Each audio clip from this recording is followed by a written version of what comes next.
Good morning, everybody. Today is March 7th, 2021. This is the Faith and Function class. The speaker is Steve McKenzie. Go, Judy. Okay, good morning, everybody. I'm glad to see we have a pretty good group, considering we had a little mix-up on the church newsletter for the week about whether or not we'd be meeting, but glad to see everybody here. Before I open with prayer, are there any joys or concerns that you might like to share with the group? I have two announcements. Okay. Both of which involve things that where we would like to get some information from you guys if you have recommendations. We're going to start planning out who we want to invite for the fall.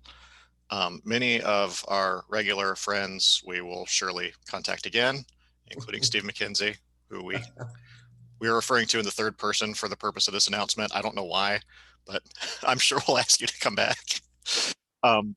But if you have a recommendation for a teacher you'd like to hear from, or somebody that you think would be interesting for us to talk to, you can let somebody know, me, Judy, Jimmy Humphreys, Mary Edith, or Minna, or you can put it in the chat, or you can reply to the email that you get.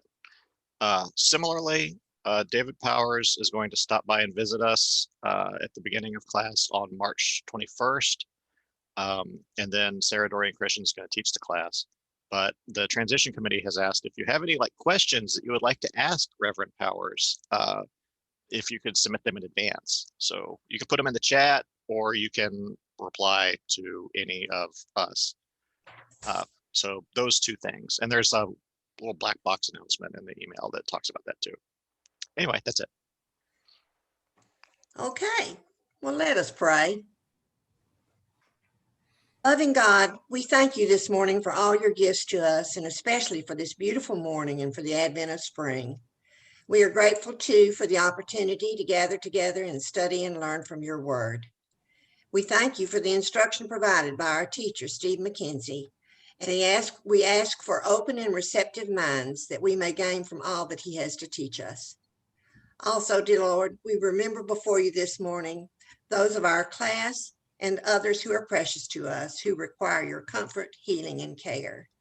Terry Bishop and his wife, Carol, for Rick Baker as he cares for his parents, and others that we lift silently to you. All these things we ask in the name and for the sake of our Redeemer, Jesus Christ. Amen. Well, this morning we are again privileged to have Dr. Steve McKenzie with us. Steve is professor of Hebrew Bible Old Testament at Rhodes College and is widely recognized and highly regarded in his field. While I won't go through Steve's entire vita again this morning, suffice it to say that he has published extensively and is looking forward to the publication soon of a commentary on Jonah that he has co-authored with two Rhodes College colleagues. This morning, Steve will be leading us in the second of 3 sessions on how to read the Bible with a special focus on wisdom. So welcome again, Steve. Thank you. Thank you very much. Good morning to you all. So let me just jump in and is that clear? Everybody see that? Okay. So we're talking today about wisdom. We spoke last week about prophets. You may remember that, as I mentioned last week, the Hebrew Bible is divided into 3 parts. And those 3 parts are the law, the prophets, and the writings. There are places, for example, in the New Testament where Jesus or other writers will mention something about this being in the law and the prophets, or such and such is in the law and the prophets, or the law and the prophets and writings. I don't think those 3 ever occur together. But the law and the prophets is a kind of an abbreviation for the Hebrew Bible, 2 of the 3 sections. So anyway, the 3 sections, the law, the prophets, the writings. Those three are called by their Hebrew names, the Torah, the Nevi'im, and the Ketuvim, or writings. And that is typically used then, those three names are used then to form an acronym, TNK, with vowels stuck in between, Tanakh. So you'll see references to the Tanakh as the scripture of Jews and of Judaism, and that's that acronym, excuse me, referring to the three parts. So the things that we're looking at, prophets and wisdom for today, are not sections of the Hebrew Bible, but they are types of literature, genres of literature. Which is not exactly the same thing. The wisdom literature in the Hebrew Bible or Old Testament is a term that's used for three books in particular, all of which fall into that third category, the writings.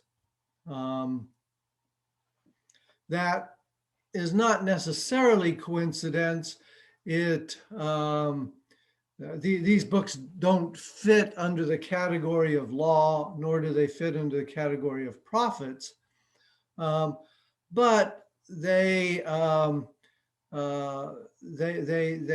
sort of more general. The writings, the term writings also includes other types of literature. It includes the Psalms. It includes Song of Songs, which is erotic literature. It includes Daniel, which is apocalyptic literature. So the writings is kind of a catch-all, but these works have in common that they tend to be written later in Israel's history. At least they're dated that way in their final form. At any rate, these are the three books in the Hebrew Bible or Old Testament that are designated the wisdom writings. And that name comes from the word wisdom, which is a kind of a common theme that one finds throughout these writings as sort of the objective of what the people writing or discussing these issues want to achieve. Wisdom, and maybe even different ways of defining that. So that term is it's not the ancient term. It is the term that is adopted by scholars for the modern or for the genre, the ancient genre. All right, so a few comments about wisdom as a type of literature, as a genre. I like to define it using sort of these four categories, or illustrate it using these four categories: practical, based on observation rather than revelation, international, and then debate. And these are four ideas, four terms that we will kind of trace through Job, Proverbs, and Ecclesiastes, but they are four ideas that are very much interrelated. They're related to each other. So, for example, wisdom tends to be practical in terms of giving advice about how to live, how to act in different situations. A great deal of the wisdom literature, especially in Proverbs and in Ecclesiastes, consists of short 2-line, 4-line proverbs. And if you want something comparable, think about your grandparents and your parents and the things that they taught you, often in those 1 or 2-liners, that have become kind of common. And I can use examples that I know that I'm more familiar with that my students often don't know because some of these have been lost. But things like a stitch in time saves 9. Okay, which sort of means take care of a problem now, don't wait till it gets worse, right? Or give me another example or two of proverbs that you learned, or maybe that you live by, learned from your parents or grandparents. A kiss without a mustache is like an egg without salt.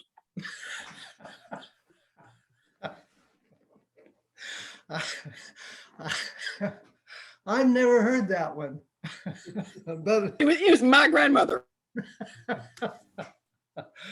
that's delightful. Okay, great. Others? Never put off till tomorrow what you can do today. There you go. Which means take care, again, of issues, of problems that arise now, or, you know, don't procrastinate. Any others? I guess it's don't count your chickens before they're hatched. Don't count your chickens before they're hatched. Yeah, very, very nice one. Now let me just talk about this for a moment. These two, they're practical advice. They don't really have anything to do with theology. I mean, there are proverbs that do, but there's a lot of the literature in Proverbs and Ecclesiastes that isn't overtly theological. It's simply advice. And it's not based on any kind of revelation. You know, there's no command that says, thou shalt not procrastinate. You know, no matter how much we may wish there were, but there's no command that says that. There's no revelation from God that says that. These are based on, these types of proverbs are based on observation, on the way the world works. And so they deal with practical problems, just as you've seen, like labor, like efficiency, like use of time, but also like personal relationships, like how to treat superiors, how to treat inferiors, using those terms, you know, in sort of a general sense of labor classes, or however they might have been in ancient Israel. How to treat family members, marriage. So lots of kind of advice that, again, often is not based on any kind of, and does not claim any kind of revelation, God told me so, but rather is based on practical observation. And so one of the things you also get with wisdom a lot of times is, hey, take a look at the ants. So you're learning from nature, you know, or look at this other particular animal, squirrels, or I don't think there's any reference to squirrels, but other kinds of animals that were around in ancient Israel. What lessons can you learn from the animal? What lessons can you learn from trees, from plants, from nature? So suggesting that there are moral lessons or practical lessons about how to live life that can be learned simply from observing the world around. All right, and then because of the fact that this is not, that wisdom is not based on any kind of revelation exactly in many cases, it's available to whoever can look at the world and see how the world works. And it does not, therefore, belong specifically to Israel alone, but rather is international. There are good examples of wisdom literature from the ancient Near East in lots of civilizations outside of the Bible. So Egypt, we have good examples of Egyptian wisdom. In fact, there's even one section of the book of Proverbs that is borrowed from Egypt. We have good examples of wisdom literature from Mesopotamia, that is from Babylonia and from Assyria. There's even some texts, wisdom texts from the Hittites. So lots of different places that wisdom literature comes. It's not unique to the Bible. And because of the fact that it's based on observation of the way the world works and on advice, it is not monolithic. That is, I've used this term debate simply to say that there are disagreements. Just as, for example, if you take the Proverbs that you know, that we know, often they don't entirely agree. For example, I mentioned a stitch in time saves 9, and the point being to take care of a problem now. Don't procrastinate, don't wait. But on the other hand, we also have another proverb, haste makes waste. So don't procrastinate, but don't hurry to get something done either and screw it up.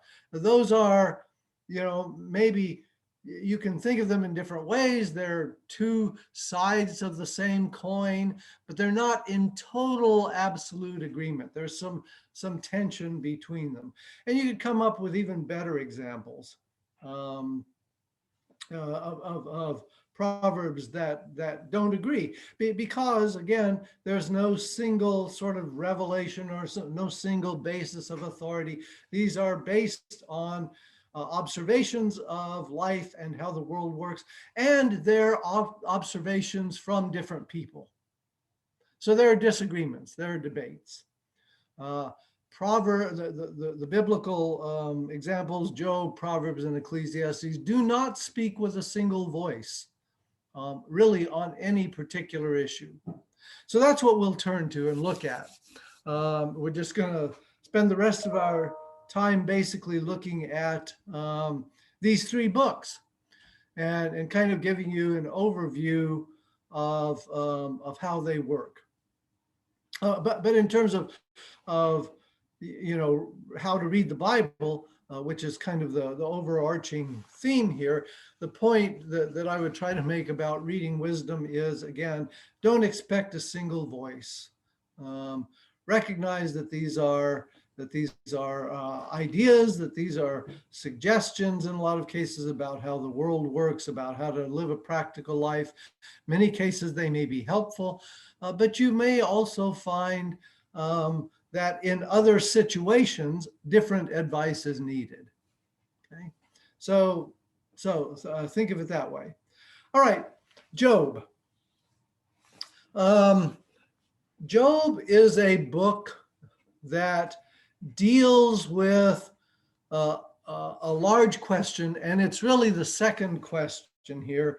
Why do good people suffer? Why do bad things happen to good people? Why is there suffering in the world? Why is there evil in the world? Okay. Job kind of personalizes that in terms of the issue specifically of suffering. And that is the writer, the author of Job, that is that author's main concern and main issue to grapple with, right? So let me say 2 things about that. First of all, this is an enormous and never resolved theological issue. It's even known, it even has and philosophical issue. It even has a fancy term, and that fancy term is theodicy. Theodicy, which simply means the justice of God or judgment of God. So another way to phrase this question is God fair? Is God just? It's a question that you often see authors of different kinds grappling with. Several years ago, there was a famous book, some of you may know, by a rabbi, Kushner, "Why Do Bad Things Happen to Good People?" was the title of the book. Very, very popular. But this is a struggle, and we all struggle with this issue. Why do bad things happen to good people? And as you well know at Idlewild, this has been a question that has surfaced in a very personal way in the last year. So it's and it's something we all deal with. And one of the first questions that when something hits home, we ask is why? Why me? Why us? What did I do to deserve this? So that's the issue in a lot of ways that Job is wrestling with. And I wish I could tell you, so this is the second point, I wish I could tell you that there was a simple answer that Job offered, but it doesn't. It presents the same question really in the form, again, of debate. Now, the writer of Job has a very clear, in a sense, answer to this question: why is there suffering? And that answer is simply, we don't know. We don't know, but there's always a second clause that we don't know. But the writer, I think, it's fair to say that the writer would say that God is in control, and God does have reasons, and we simply can't understand them. I'm not saying that's necessarily a satisfying answer, but that's the answer that the overall book of Job presents. And it does so deliberately by using this debate form of dialogues. So the main bulk of Job, chapters 3 through 41, actually part of that is a monologue by another character, but a large part of that section is a debate between Job on the one hand and his three friends on the other. And Job doesn't purport to offer all the answers that have been attempted to this question. It only presents two perspectives, basically. You have the perspective of Job's friends, and the perspective of Job's friends can be sort of summarized in the view that suffering of any kind is punishment, right? Is deserved. That if you're suffering, you did something wrong. That's basically their perspective, right?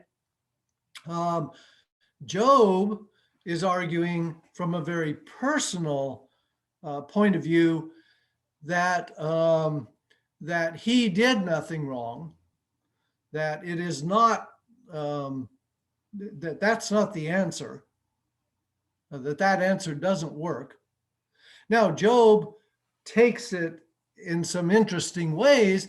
We have the idea of Job as a saint, or we talk about the patience of Job. If you read Job carefully, Job has some very sharp things to say about God.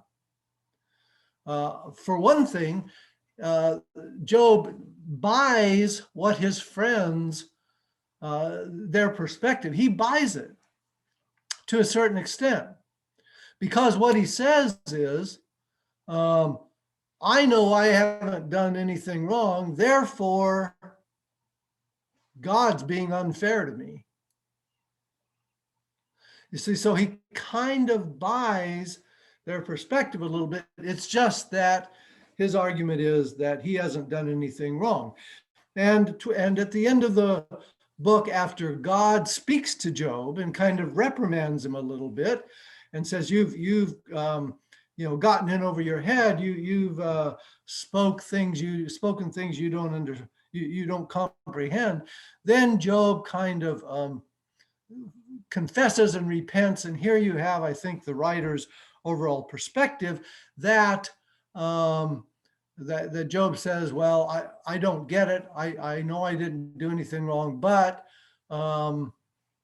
that doesn't mean that I understand how you work. And there's a way in which Job says this is just beyond my comprehension. All right. That's kind of the main point that the book of Job wants to offer. But here's where it gets interesting from the standpoint of composition.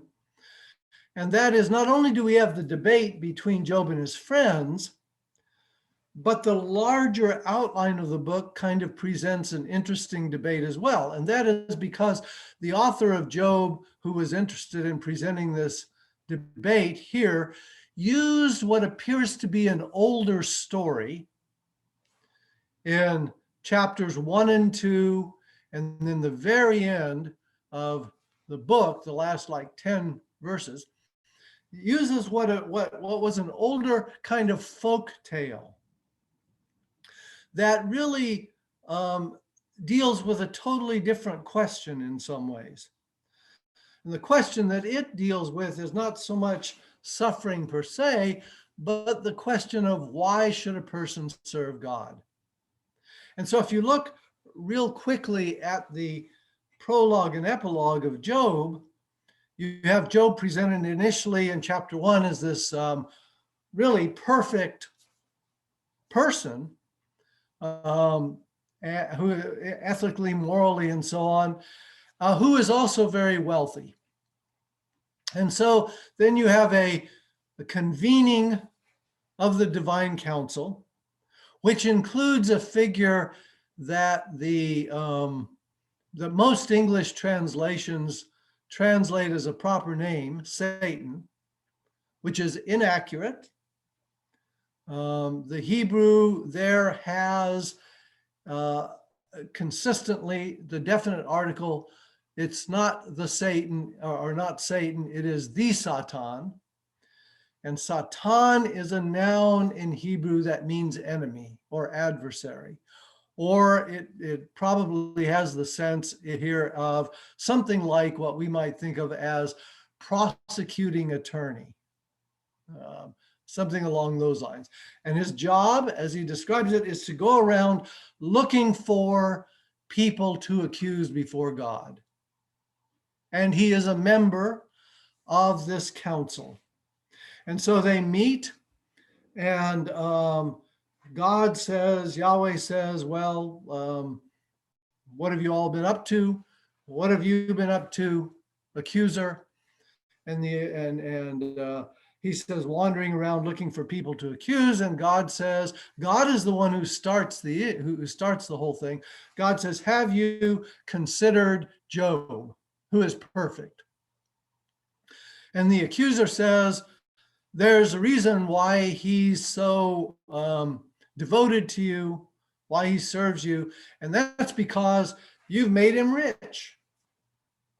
But I'll bet you, if you take away everything that he owns, he'll curse you. And so God says, go ahead. So we got a bet now. We got a wager, in effect, going on. God says, go ahead. Only one condition: you can't harm his person, harm him physically. So the accuser goes out, takes away everything Job has, all his property, all his family, everything. And Job is left alone. And the writer says specifically at the end of that first chapter, in all of this, Job did not curse God, Job did not sin. So God wins the debate, or the bet. And so then it goes to chapter 2, and it's another scene of the divine council, goes through the same process, but this time the accuser says, if I know Job won the first time around. I know Job didn't curse you. God says, yeah, if you consider Job, he didn't curse me, even though you took away everything that he had. And the accuser ups the stakes and says, all right, but this time let me strike him. Let me harm him physically, and he'll curse you to your face. And so God says, okay, one provision, you can't kill him. But Job doesn't know that.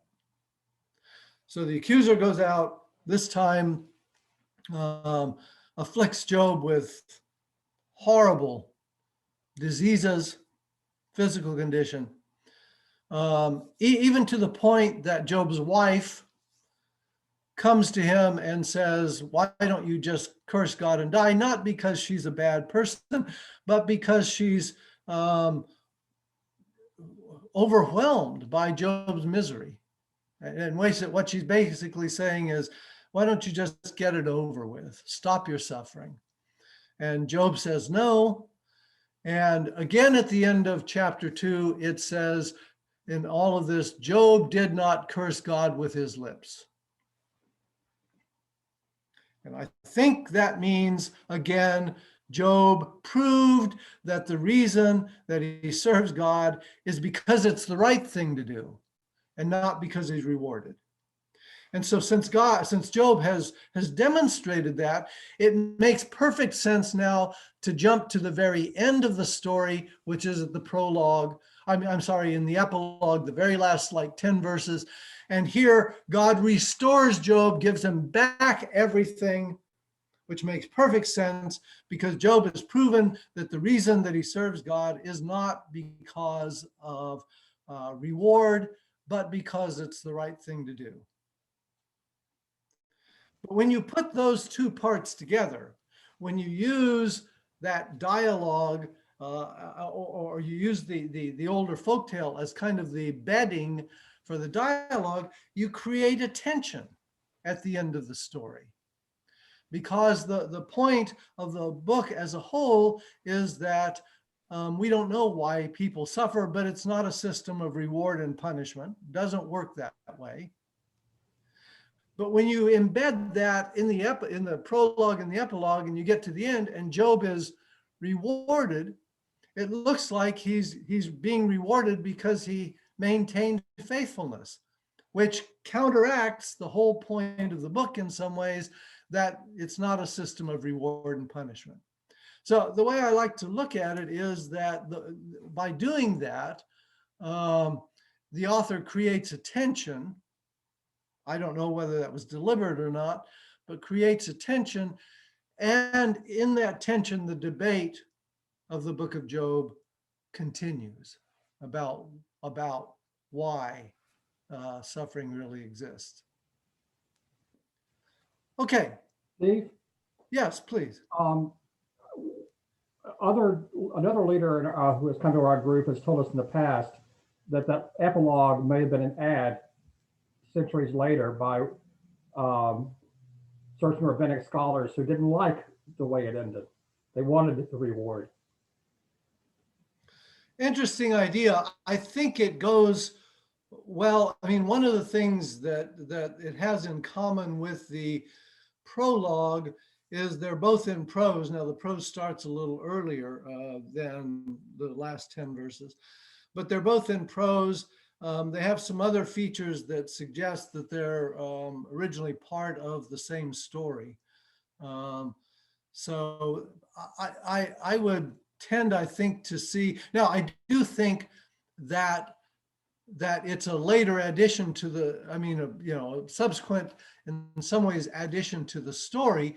Whether it was done by one writer or whether it was added later, I don't know. But I would say that that the epilogue comes also with the prologue. That the two, if it's added later, it came as sort of two parts that then were used to bookend the debates. And that could well be, in the sense that the subsequent editor wanted to do that because the editor found the resolution of the book otherwise, unacceptable. The idea that, hey, there's no final answer. That's frustrating.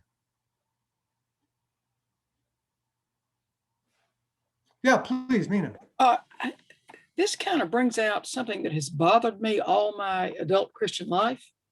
How do I reconcile God's goodness and God's power? I worship God because God is good, and because in Jesus Christ, I'm shown that God is love. But if God is all powerful and is responsible for all that terrible stuff that happens to people, how can I reconcile those two things? And I have to conclude that God is not all powerful in that sense. God is powerful in the sense that she makes love how we respond to things. If I see bad things happening, I should help. Jesus shows us that. I mean, what theology goes on about this question?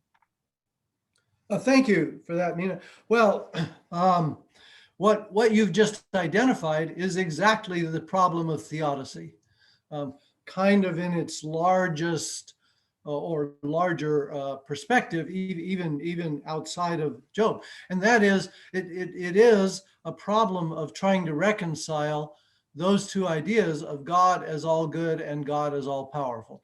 If God is all good, why does evil exist? If God is all powerful, why doesn't God get rid of it?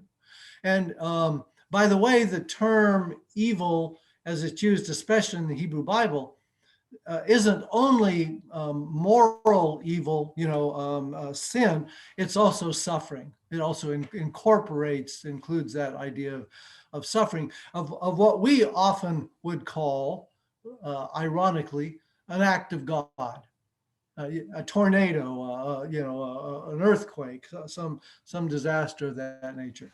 So what you've just described is precisely this problem of the problem of evil, which in many ways is sort of the I don't want to overstate it, but I don't think it's unfair to say that in some ways that's the question of religion, right?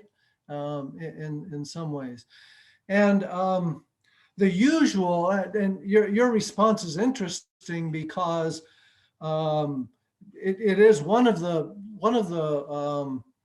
responses, one of the ways that people might try to answer this question. The way in which Christianity at large basically tries to address this question, which coincidentally relates in some ways to Job, is by posing the idea of a Satan, a devil. In other words, the problem is made, I suppose, less acute, and so it doesn't totally resolve it, but it makes it a little bit less acute if you can say, well, there's this other figure who is evil and almost as powerful as God. You can't make him quite as powerful, but almost as powerful as God. And then, of course, you have to develop a whole mythology around that about where he comes from, the idea of a fallen angel and so on, which goes back to Milton. But where this idea of Satan, a devil figure, arises is really when you get toward the end of Israel's history and you develop the idea of monotheism. And that's where the problem really becomes acute. If you have multiple deities, then you can have deities that function in different ways, and you don't necessarily have one deity who is, omnipotent. But when you get rid of the others and you have one deity, that's when the problem of suffering and evil becomes really acute, because then you've got one God, all powerful. How can he also allow evil? So all I'm doing is showing you hoping to show you it's a very complicated question, and I ain't got an answer. So I appreciate the one that you offer. Well, didn't Milton answer that question though by posing, there's a fallen world and that's man's doing, And even as that fallen world was occurring, God foresaw that, because he understand providentially, he knew that we would need a savior, coming back to what Nana said. So there's a fallen world that man devised on his own that made necessary a savior. I don't know how to put this in the mix, Steve, but you mentioned Milton. I was thinking of the way he ties those things together, which of course Christianity has sort of picked up on. Yes, yes, yes. No, that's very helpful. That's a good point. It is in a lot of ways Milton, though we probably would have to give more credit to Augustine, who precedes Milton by quite a long time, fourth century. But do keep in mind, and you're right, this is the, if I can use the term typical or frequent or whatever, Christian reading, but do keep in mind, it is a particular reading, it is a particular interpretation. In other words, let me put a point on that. If you go back and read the Genesis story of 2 and 3 of Adam and Eve, we, Christian background, refer to that as the fall. Jewish readers before Christianity would not have, still do not refer to it as a fall. It's not a fall in the same sense. Because why? Because the idea of a fall is dependent on Christian theology. You only need a fall if you need if you have a redeemer. There are other ways of reading it otherwise, right? And that becomes kind of important if you think about it, because who bears the brunt of the weight of that fall? You kept saying man, but let's face it, In the world. it's women who really have been the scapegoats there. Yeah. Okay. I think you're on mute, Mary, or Mary Edith. Yeah, Mary Edith, it shows that you're unmuted, but we're not getting audio. There may be some sort of button or something that you might need to type it.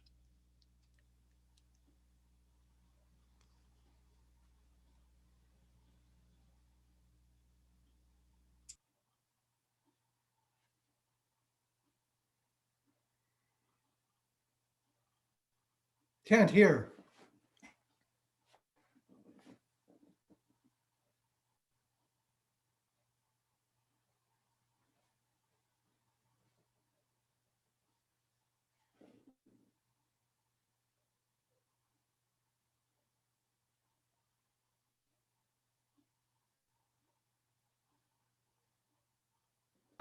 You might look at, see where your speakers are set.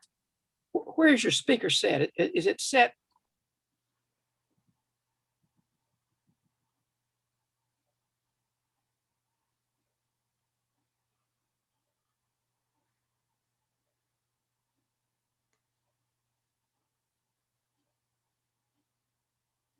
Well, I'm sorry. We can let's see if we get the question right. I'm happy to. Oh, okay. Still nothing.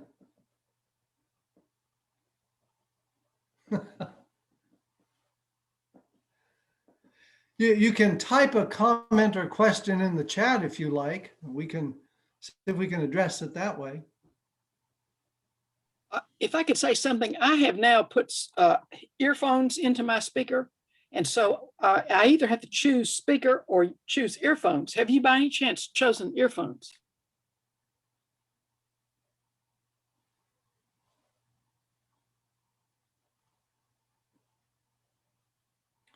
Well, let me, if it's okay, maybe, and we can, I'll come back, but let me move on. We've only talked about Job. So let me touch base just real quickly on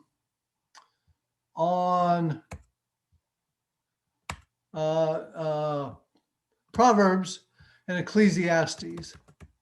And I think I can do this fairly quickly, and maybe we'll have some more time to talk. So is the screen up? Everybody sharing? Okay. So Job's 2 questions. All right. Moving on to Proverbs, which is another one of the books of wisdom. There are 3 things that 3 terms I would use, ideas about Proverbs, if you might think of it. First of all, it is a collection. It is not a single writing or even from a single person, but it is a collection, very much as if someone were to go around collecting those pearls of wisdom, those proverbs from your grandparents and parents and so on.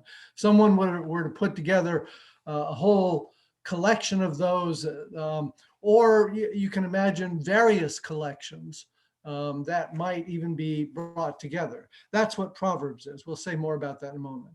It is educational. That is, a large section of Proverbs is used or is cast as parents educating their children, specifically male children. And then it is dueling, again, in the sense of these Proverbs not agreeing entirely. All right. So just to go over this real quickly, collections, the book of Proverbs itself has different headings, has these at least 6 different sections or different headings that show that the book is a collection of collections. So in a couple of cases, they're designated Proverbs of Solomon. Whether they really go back to Solomon or not is doubtful, but that's kind of what they've come to be called. And then you have Words of the Wise. It is this section, Words of the Wise, that is pretty clearly borrowed to a large extent from an Egyptian work that we have. So that's how we know that. And then these other sections as well. So a collection of collections. Educational work, parental education. You see this particularly chapters 2, 5, 7. And one of the indications is there are frequent references to my son. Now, this is one of the problems, frankly, with the New Revised Standard Version, which I like overall and which I use a lot. But one of the factors behind producing it was to make its language less gender specific. Again, an objective that I would want to favor overall. The problem is in Proverbs, you have this term used, my son, as the audience, and the issue is trying to avoid the loose woman. So when you change that and translate it my child, it doesn't quite carry that same oomph or weight or whatever as in its sort of older setting. But here, this is a good example of one of the sort of the main drives here. So it's an educational point, how to avoid falling into this trap of the what's called the loose woman, who in some cases is described as an adulteress. But what's interesting is how this case illustrates the nature of wisdom. The writer doesn't say avoid her because the law says thou shalt not commit adultery. No. The writer says basically there are very practical considerations, like the risk of a jealous husband, like the risk of disease. So again, based not on revelation, but based on observation and simply the way things work. Right, and finally, what I mean by dueling Proverbs is if you pick a topic in Proverbs, you can trace one perspective on that topic, but different perspectives. And so just to give you a quick example, take the idea of poverty and how to treat the poor. And so you have some passages, and I've given you some of them here, that suggest, take a look, for example, at the last one: whoever gives to the poor will lack nothing, but the one who turns a blind eye will get a curse. That suggests that you should have mercy on, pity for, want to help people who are poor, because there, but for the grace of God go you. That it's not something they deserve. But then if you look at other proverbs, you get some of them that suggest, for example, this one: the drunkard and glutton will come to poverty. It suggests that poverty is deserved. So which is it? Well, I think all of us have enough life experience to recognize that the answer certainly can be both. But again, there is this topic that you can trace through in some ways, and you find tension. It's not a single answer. It's not a simplistic answer. It is wisdom based on the way things work, and there's not a simple one answer. Okay, quickly, Ecclesiastes, very interesting book that really deals with the meaning of life. And that's the question it's raising. What is the meaning of life? What purpose does life have? And you have kind of three parts. You have, in the first couple of chapters, the teacher, this person who is interpreted, or even really presented as Solomon, because he has access to wealth and riches and all kinds of things that most people don't have, has the opportunity to do a test and to see where life's meaning, purpose lies. And so he proposes to test various things: pleasure, wealth, work, wisdom.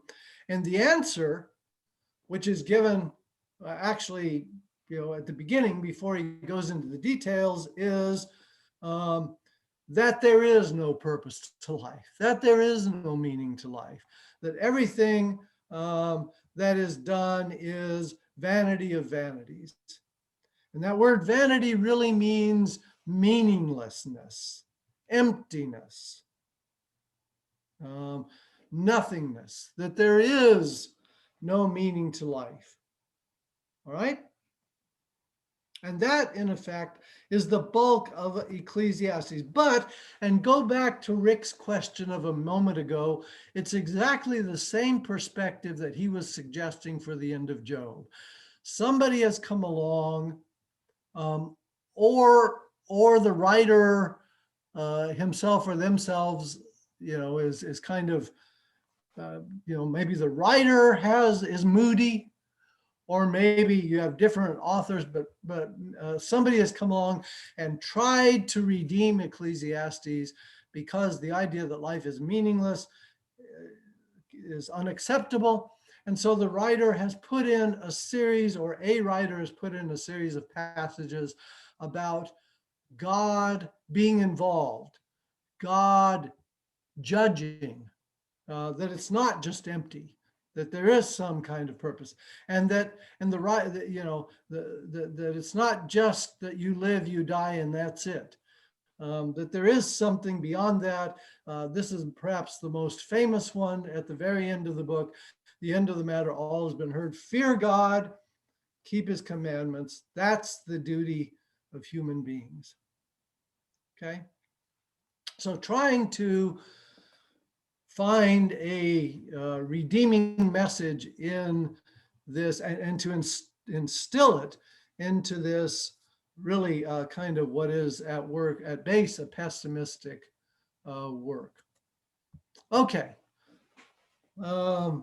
So, I hope you get the sense that wisdom deals with some pretty heavy issues. you know. The question of theodicy that Mina phrased so nicely earlier, and the question of the meaning of life. What does it all kind of come down to? And those two really are very closely related in a lot of ways. Again, as Mina, as you showed us. Questions, comments? Kind of depressing, isn't it?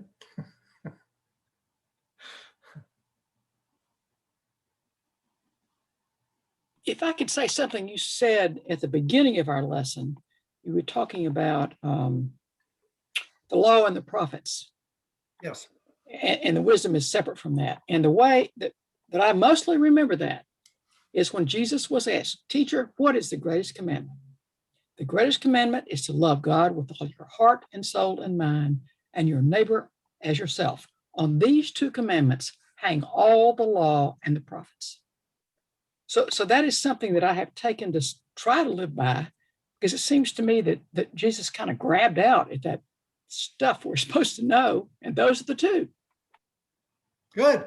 And when he uses that term, law and the prophets, that's probably shorthand for law, prophets, and writings. It's the entire Hebrew Bible. So what he's saying, which just adds to your observation, is that if you want to boil the entire Hebrew Bible, Old Testament, down into two things, that's it. Love God, love your neighbor.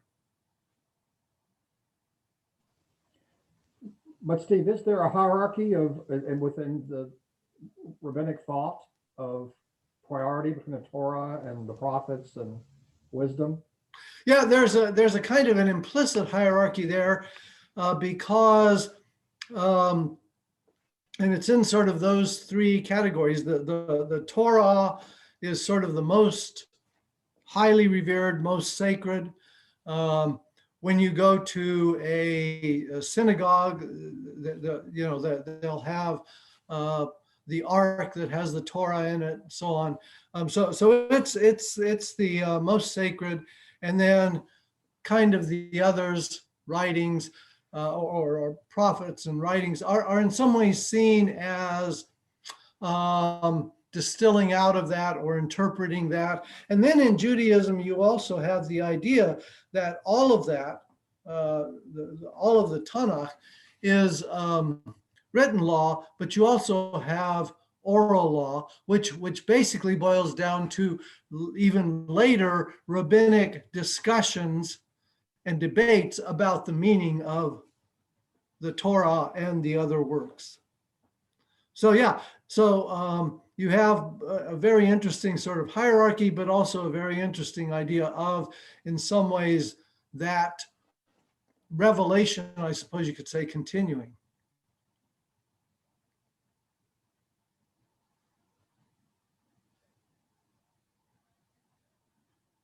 Okay, well, I think we're out of time, so thank you all very much, and look forward to seeing you next week when we'll talk about letters.